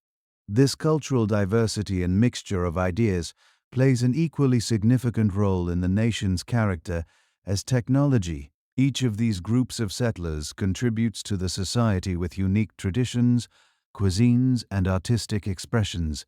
Figures such as Amos Oz and David Grossman have used literature to explore the complexities of Israeli identity, and in music, artists like Aidan Rachel mix traditional sounds with modern influences, showing how tradition can always be modern. Many famous world stars today are from Israel or have roots in Israel, and among them Gal Gadot and Natalie Portman. Some other Jewish actors have ties with Israel, like Jeff Goldblum. But this diversity also made some internal divisions, especially economic differences. This economic inequality and the ever-growing gap between the country's prosperous high-tech sector and its peripheral agricultural communities. Also, there are political differences, especially the question of how much religion should be included in state politics. Current Prime Minister Benjamin Netanyahu is also a polarizing figure among the people, where most of the nation is happy with how he conducts times of external crisis and his actions, while there are many dissatisfied with his internal politics and his actions that led to fester in this economic polarization of the society. Still, despite all other problems, the main preoccupation for Israel remains the geopolitical situation dynamics surrounding Israel, which is much more dangerous than its internal affairs. As the years progressed, the main partner and ally for Israel became the United States.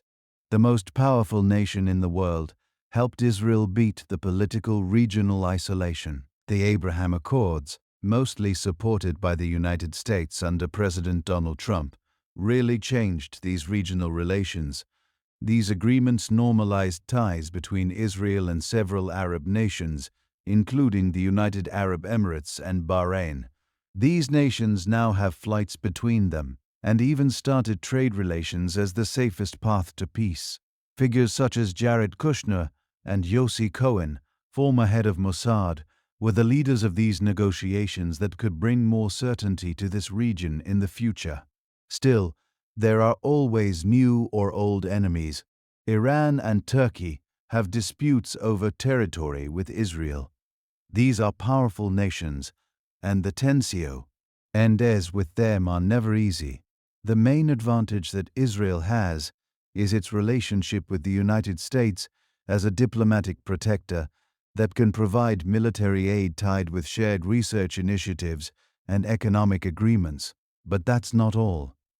Israel also improved its relations with India, where Israeli experts helped in developing the technology of this most populous nation.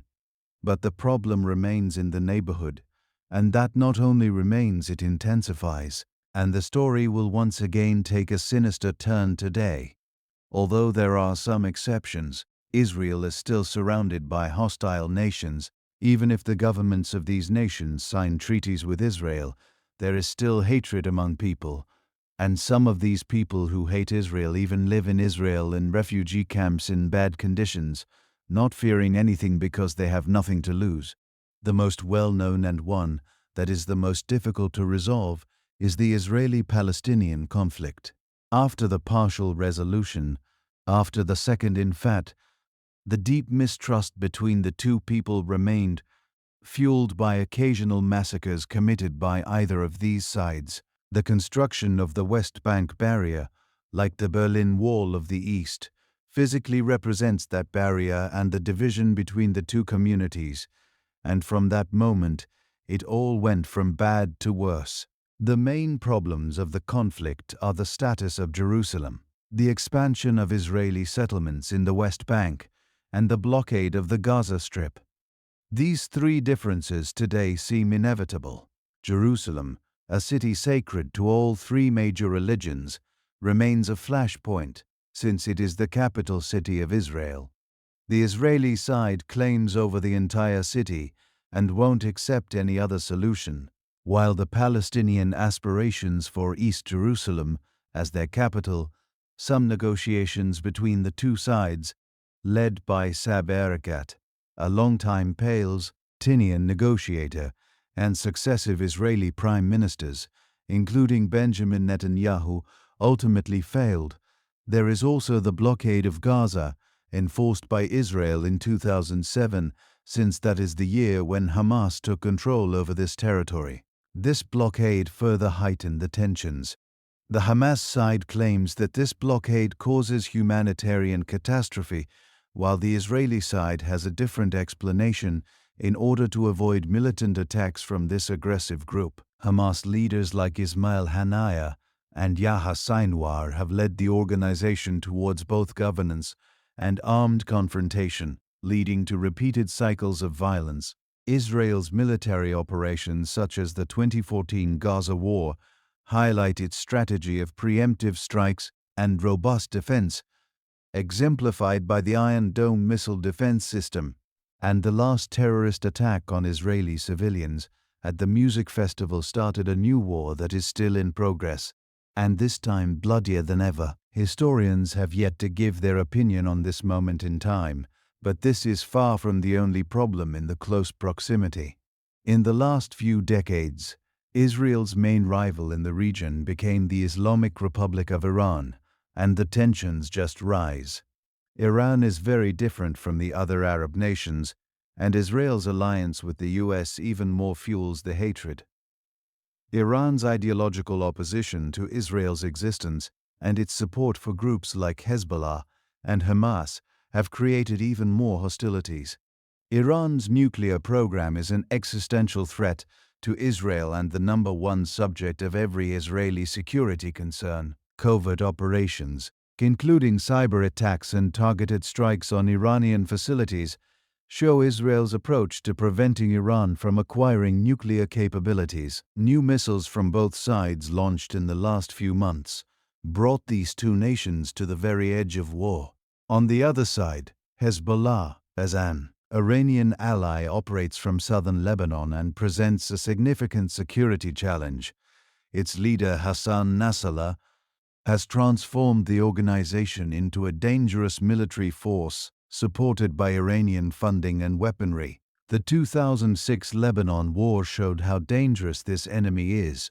Preventive airstrikes against it didn't neutralize the organization. Unlike these, the tensions with Turkey are not that dangerous, and these are more diplomatic than and change from time to time. The same applies to the relations with the Gulf states.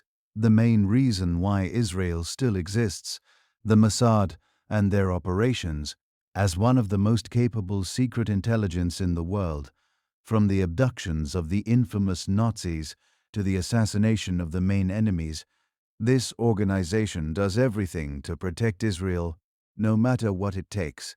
In 2018, Mossad managed to extract Iranian nuclear documents and weaken their nuclear program. Today, when we look back on the history of Israel and its people, their very existence is an act of heroism and a testament to resilience and renewal. A story that begins in the biblical era as the beginning of monotheism. Notable people like King David and Solomon still remain very important in the history of the world, and the destruction of this state still captivates artists. Many nations ruled over the Holy Land, from the Romans to Christians and Muslims, up until the modern era and Israel. All of them carved their presence in the spirit of this land. But the moment that changed everything happened with the modern rebirth of Israel in 1948. After centuries of diaspora, persecution, and struggle against all odds, this state survived the horrors of the Holocaust and successfully defended its statehood in the early days. Over time, the defender became the attacker, who significantly enlarged its nation and grew into a technological powerhouse and a BX of innovation, balancing ancient traditions with modern achievements. Still, there are many challenges along the road, especially the Israeli-Palestinian conflict, that need to be resolved. In these relations lies the key to peace in the Middle East. But this area was never peaceful. Today, Israel is not only a regional power, but also an important player in the world scene. With cutting-edge technology and strong alliances, it still remains one of the most important nations in the world in every way. If this documentary helped you understand history in a new way, don't forget to like and share it with others. Subscribe to the channel for more powerful documentaries and untold stories from around the world. Because history is not just something we read, it's something we must understand.